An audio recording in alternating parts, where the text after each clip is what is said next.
Thank you, President. I rise today to speak to the Justice Legislation Amendments Supporting Victims and Other Matters Bill. I won't dive into each of the areas this omnibus bill seeks to change, but I want to put on record our absolute support for these following general reforms: changes that allow prison officers to open inmates' mail, for instance, the VOCAT amendments, the Commonwealth High Risk Offender Scheme amendments, the changes to work cover, the reforms to legal threshold in defamation cases, and the fire services reforms, and this is especially essential to legislate before summer. All of these reforms are easy to support in my opinion, but what we're really here to debate, as we all know, are the reforms to the Judicial Proceedings Reports Act. Put simply, you are lifting one gag that should never have existed by putting another one firmly in its place. I know those opposite and some others in this chamber will argue that this law has existed for decades, as was made clear in the government's media release. But without one prosecution in its existence, we're making this law absolute and quite literally putting in a barrier for families which has not existed prior. Further, as many will be quoting today, Judge McInerney made it abundantly clear a number of times in determining a case recently heard that a gag on reporting deceased sexual assault victims frankly did not exist. It was further acknowledged by His Honour that the DPP held an opposing view on this matter of law, but he reiterated his disagreement with that view. If our judiciary can't even agree on this portion of the bill, what hope have we got? It is clear that this area needs further work and additional consultation with all key stakeholders. I can't discuss the JPRA changes without first mentioning Nina Fennell and her excellent work. When she approached the Attorney General's office back in April, she was determined to have this legislation changed.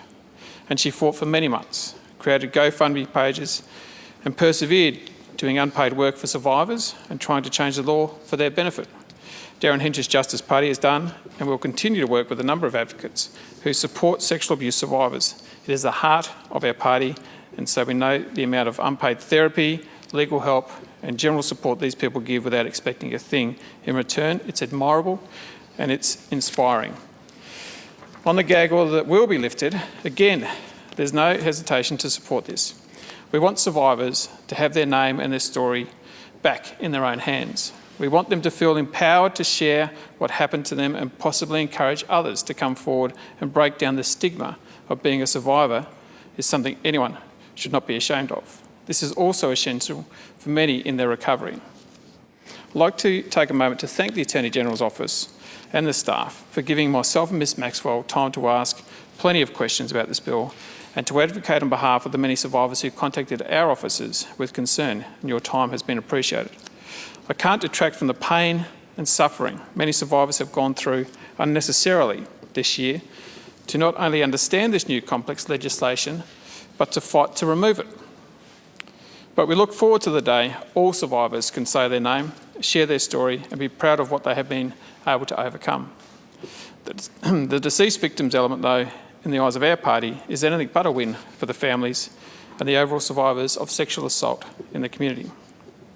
I'm grateful that some level of consultation was undertaken before the introduction of this bill, but unfortunately it wasn't in all the areas that it perhaps should have been.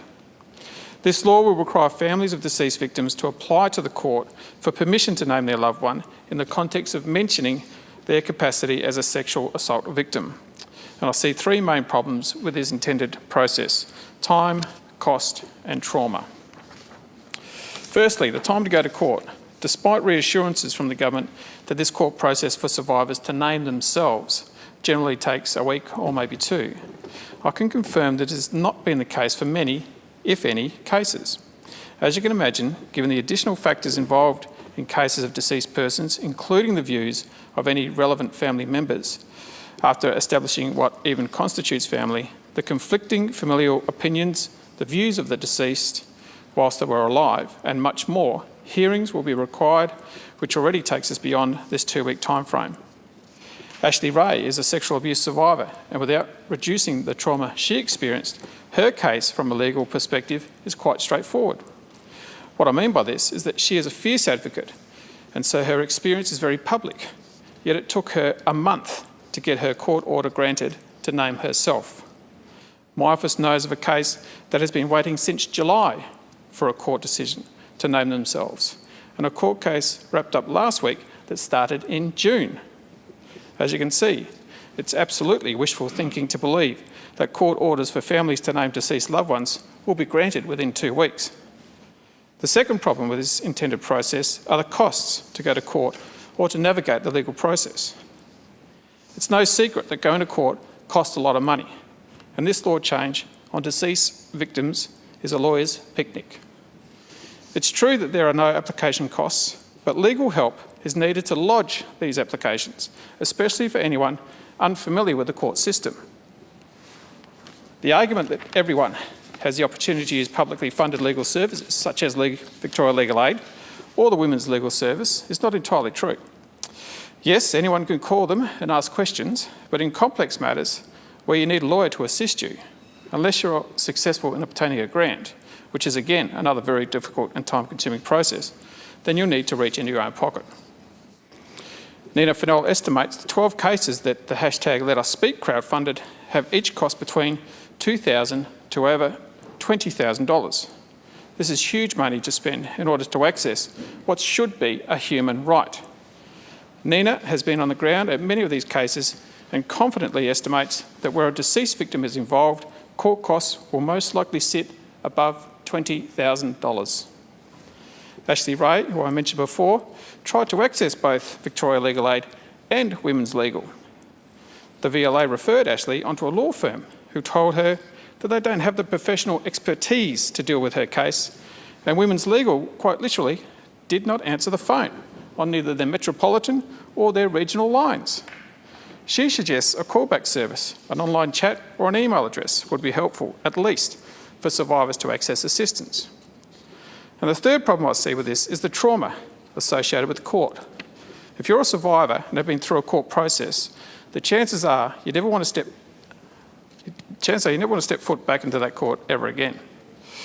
I'm not too sure how many of you in this place have spent time on the courts, but I certainly have, on the right side of the courts. It's not a place that anyone really wants to go unless they have to, and it's often the place where you go when you're at the very lowest point of your life. Why put survivors and their families through an additional court trauma process? The fact that as a legislator we will be requiring families of victims to enter a process that is difficult to navigate at the best of times and traumatic in a variety of ways is so very disappointing. In the case of deceased victims' families, how complex and traumatic will things get when the abuser is someone from within the family? And I know the rebuttal to this will be that the perpetrator's views are expressly not taken into account by a court, but there are many situations where the perpetrator is still supported by the family. In our view, some form of centralised record of permissions should be created, such as in the Government Gazette or a platform like the official Victims of Crime website. I think the government has formed the view that victims will be permitted to create generic permissions on their own social media accounts, but I would be interested in hearing something more definitive about that on public record. We therefore propose that a new clause or option be created, or at least temporarily, to give the Attorney-General a new discretionary authority, particularly to provide more timely and responsive action where it was urgently needed for people seeking to remove publishing prohibitions. We suggested a mechanism possibly based on a model like sections 351 and 417 of the Federal Migration Act, however, that wasn't taken up by the government. Additionally, we identified several likely difficulties with the amnesty clause, that is, the new section 4A. In principle, it's actually a good idea to potentially exempt from prosecution all publications made in good faith from the time of the conception of the relevant parts of the Judicial Proceedings Report Act from 1991 until now. However, that new section does not easily account for problems around any republications of that earlier material. So without necessary court orders, the legislation will do the following. It will stop the publication of Jewel Ma's name when referring to her sexual assault and murder. It will suppress Marcia Vukicic's name so that advocates will need to jump through hoops in trying to have disgusting humans like Sean Price locked up forever. It will undermine all the advocacy work Victoria has strived towards to show we stand up for sexual abuse survivors and those who can't stand up for themselves. What is most frustrating in having to even talk about this bill right now is the poor consultation for the deceased victims' families element. Since its drafting, it's my knowledge that it's been estimated around 10 families have been spoken to, and I struggle to refer to this as consultation. In fact, One of the survivors, who fought to name herself, was sent 6 questions as part of the consultation to lift her own gag order. After her answers were sent back, this survivor was asked what she thought about the deceased victims element, and her response was, "I'm probably not the best person to ask, you should ask the families." Is this what the consultation has become? And I don't stand here purporting to exactly know what the ideal law looks like either. But how can we amend this law without proper consultation for those with whom it affects the most? After speaking with Michelle Zammit, a defence barrister who has vast experience in supporting victims of crime, it's become very clear that we are treating all deceased victims the same, including 2 very distinct situations. 1, victims who have died or have been killed in the same incident as their assault occurred, for example, Eurydice Dixon or Jill Meagher. And 2, survivors who have been assaulted earlier in their life, whether that be historical or more recent, but have died later on.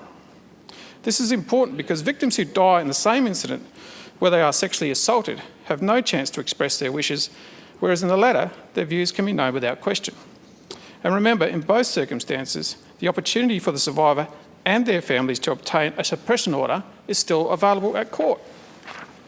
As a former soccer detective, I also hold concerns over the red tape and bureaucracy that will now be put in place in undertaking investigations where there has been sexual assault and murder. So essentially, here we are debating a really important issue about deceased sexual assault victims' families that we've been assured in around 9 months' time we'll be debating it again to improve it. If that seemed frustrating to us as MPs, I can only imagine what it's like for the survivor community and the loved ones of deceased victims. I've felt myself saying over and over, why can't we just wait a few months for the proper consultation to take place and change this law? And I still don't have a response to that question. By all means, amend lifting the survivors' gag law, but don't put in its place another gag law that will likely be changed in the very near future. Lastly, if anyone thinks all survivors are excited by this legislation, you're wrong. There are victim survivors who, through this legislation, will be able to name themselves, but this now comes at the expense of those who are deceased, their families, and those who will inevitably go on to die. And they're really unhappy about it. To conclude, despite all of the good things about this omnibus bill, we cannot support it. We have been put in quite an impossible position to ungag living survivors in order to gag the families of those who no longer have a voice. And we shouldn't have been put in this position to begin with. We've always said we will support survivors of sexual assault, and as much as supporting this bill would seem to be the right thing to do, it's not what they want. As such, we would like to see this bill separated, with the JPRA amendments relating to the gag on deceased victims' families removed. To survivors of sexual assault, I'm sorry this process couldn't have been more straightforward because you need your voices back. But rest assured, you do have some of us in this place that hear you loud and clear, and will always have your back, and will always support you. Thank you.